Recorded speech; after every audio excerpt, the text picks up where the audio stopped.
ઘણા બધા મિત્રોને સવારમાં ઉઠી ગયા છીએ અને તડકો પણ ખૂબ જ મજાનો થઈ ગયો છે અને આજે આપણે જવાનું છે આપણી શાળાએ. આજે છે 26મી જાન્યુઆરી. તો 26મી જાન્યુઆરીની આપ સૌને હાર્દિક શુભકામનાઓ. અને આજે આપણે શાળાએ આપણે બધું કાર્યક્રમ રાખેલો છે 26મી જાન્યુઆરીને અંતર્ગત. તો ચાલો જઈએ નિશાળે. તો મિત્રો નિશાળે આવી ગયા છીએ અને જો બધા મિત્રો આપણે રેલી કાઢવા માટે નીકળી ગયા છે.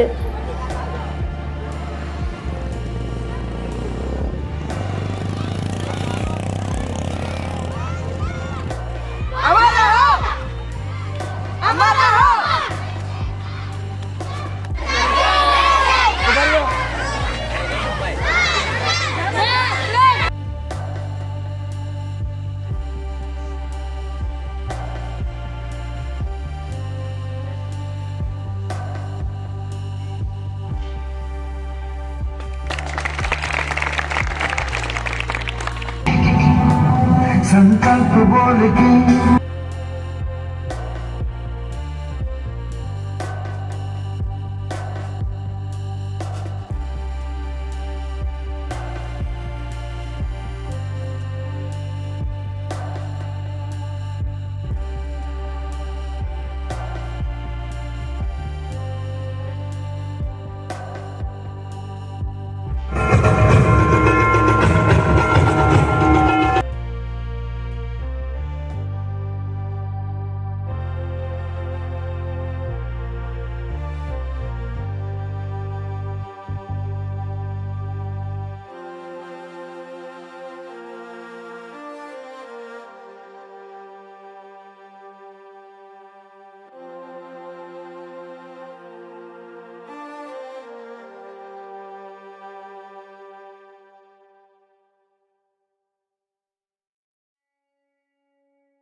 ओम कृष्णाय वासुदेवाय हरे परमात्मने प्रणतः क्लेशनाशाय गोविंदाय नमो नमः।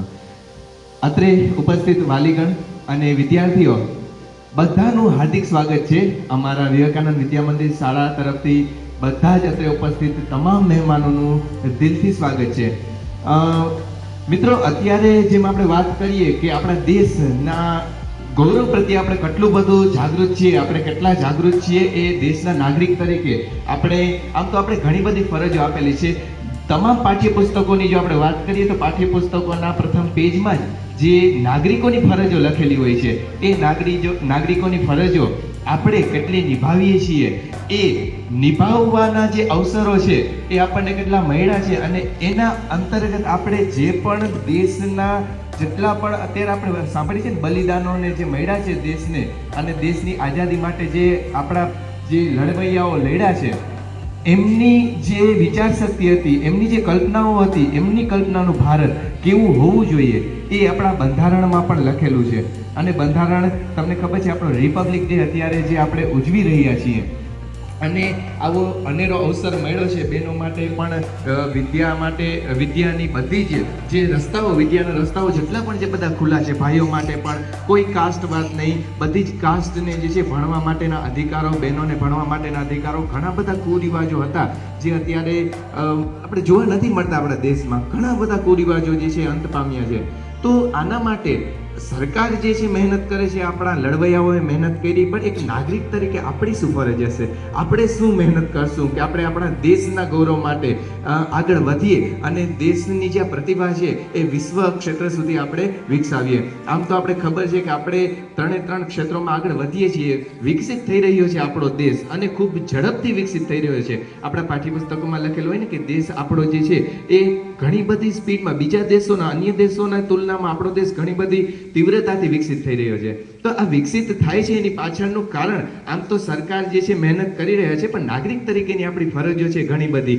આપણે અત્યારે જેમ જોયું, જે નાટક હમણાં વિદ્યાર્થી મિત્રોએ રજૂ કર્યું છે, એમાં તમે એક વસ્તુ નોટિસ કરી હશે કે એક વિદ્યાર્થી જે છે, વિદ્યાર્થી પણ એમના માટે એક નાગરિક, જેમને કંઈક થઈ ગયું છે, પણ બધા જ જે લોકો જે છે એમને ફોટો પાડે છે, નહીં કે એને હોસ્પિટલ લઈ જવાનું. તો શું એક નાગરિક તરીકે આપણે આવું કરવું જોઈએ કે કોઈ મુસીબતમાં છે તો એને મુસીબતમાંથી ઉગારવાને બદલે આપણે એની સ્ટેટસ લગાડીએ, એમના ફોટા લગાડીએ? ઘણી બધી આવી જે ઘટનાઓ તમે સમાચારમાં સાંભળતા હશો. તો એ સમાચારો, અને એમાંથી આપણને શું શીખવા મળે છે? આપણને શીખવા મળે છે કે સોશિયલ મીડિયા પર આપણે ટાઈમ વેસ્ટ કરીએ છીએ. ઘણી બધી વસ્તુમાં આપણે જેમાં આપણે જવું ના જોઈએ એ તરફ આપણે દોડતા રહીએ. ખાસ કરીને નાના બાળકો જે છે આ બાબતથી જાગૃત રહીએ. તો જેમ આપણે એક નાગરિક તરીકે આપણી ફરજ છે કે કોઈ એવી જગ્યાએ જ્યાં આપણે નાગરિક તરીકે આપણે રહેવાનું છે, એ જે ફરજ નિભાવવાની છે, જે સિચ્યુએશનમાં આપણે શું ફરજ નિભાવીએ છીએ, શું આપણે ક્યાંય એક્સિડન્ટ થઈ ગયું છે તો આપણે શું મદદ કરી છે એની? અને જો મદદ કરી છે તો કેટલા લેવલ સુધી કરી છે? આપણી શું કેપેસિટી હતી કે આપણે એની મદદ કરી શકતા હતા? શું એને આપણે આપણી કારમાં, આપણી બાઇકમાં બેસાડી અને હોસ્પિટલ સુધી લઈ જઈ શકતા હતા?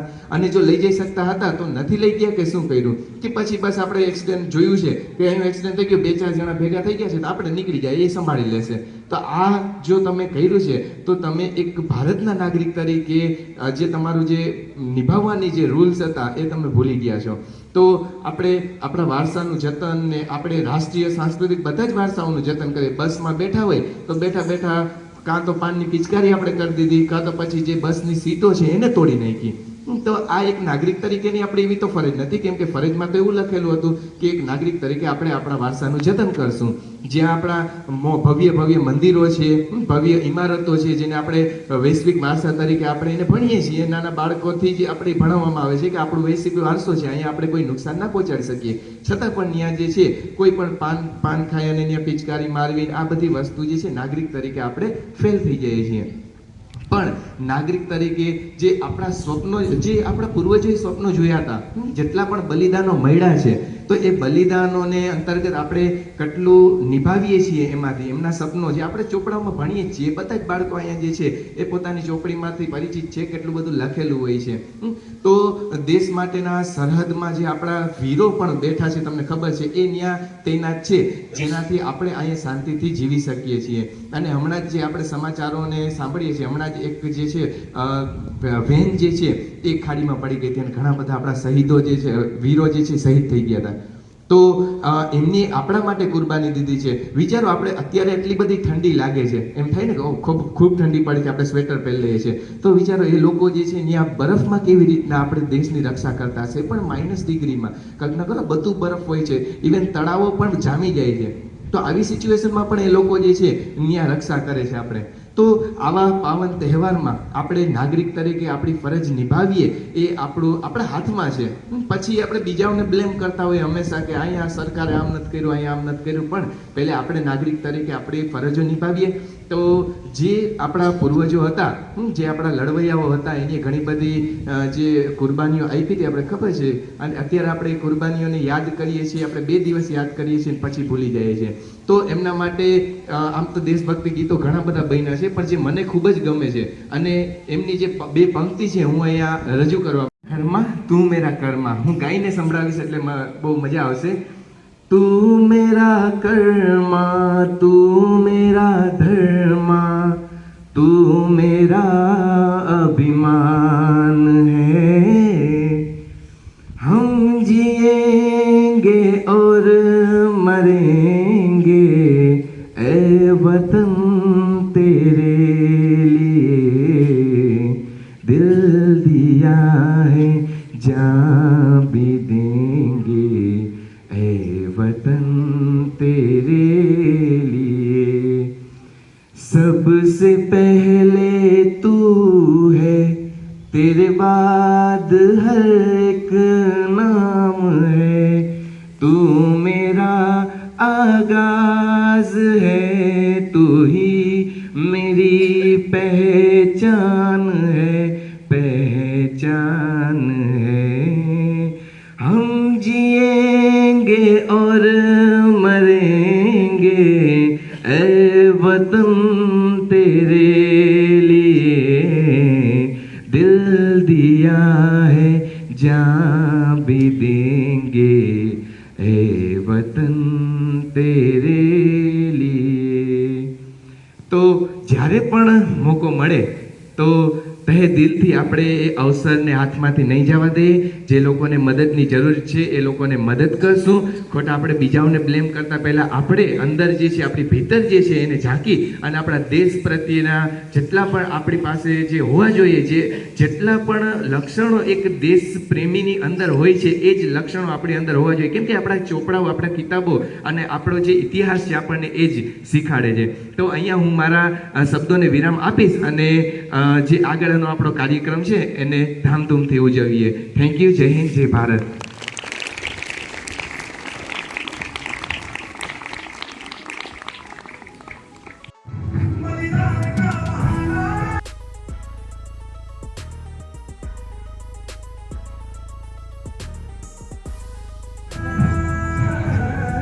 તો મિત્રો જો અત્યારે અહીંયા બધો નાસ્તો ચાલુ થઈ ગયો છે. બધા મિત્રો અહીં નાસ્તો કરી રહ્યા છે. નાસ્તામાં આપણે પૌવા બટાકા બનાવ્યા છે.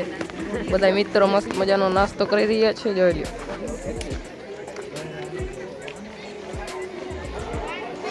Oh my God! હરખું ખાજે.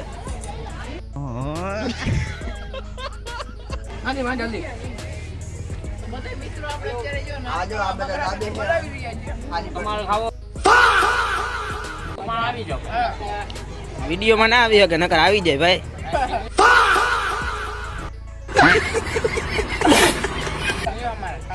આ બધા ભૂખલી આ બધા ભૂખલી ના જોતા બ્લોગર ને આ જોતા આખી આખી ડીશ ભરો, તમને હરમ નથી આવતી. મતલબ હું બીજી વાર લેવાના જાવ. સવારનો નાસ્તો નથી મળ્યો, સવારનો અત્યારે કરી. આ જો આ આખું ટોપી ભરેલું હતું, આખું ખાઈ ગયા હો. આ સેવ હાલ હાલ, થોડીક સેવ નાખ, થોડી. મિત્રો આજે અહીંયા નિશાળે નાસ્તો મળવા નતો, ઘરેથી શીરાવીને જ નતા આવ્યા.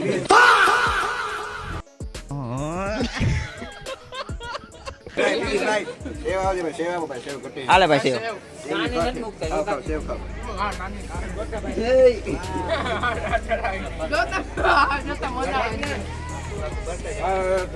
છે 10:30 અને મસ્ત મજાનો બધો કાર્યક્રમ સમાપ્ત થઈ ગયો છે. અને જો અહીંયા કેવિનભાઈ એના મોટામાં ટીલા લગાડ્યા છે. અને આ જો આપણે લાલાભાઈ જાય છે. લાલાભાઈ હમણાં પોપટ પાયરો છે. તો ચાલો, કેવો લાગ્યો કાર્યક્રમ એ જરા કોમેન્ટ કરતા જાજો. તો મિત્રો નિશાળેથી બધો કાર્યક્રમ સમાપ્ત કરીને મસ્ત મજાના નાસ્તા સાથે નાસ્તો કરીને આપણે આવી ગયા છીએ ઘરે. અને આ વિડીયોનો કયો પાર્ટ તમને સૌથી વધારે ગમ્યો એ કોમેન્ટ કરી દેજો. તો મળીએ તમને બીજા વિડીયોની અંદર. ત્યાં સુધી બધાય મિત્રોને જય દ્વારકાધીશ, જય મોગલમાં.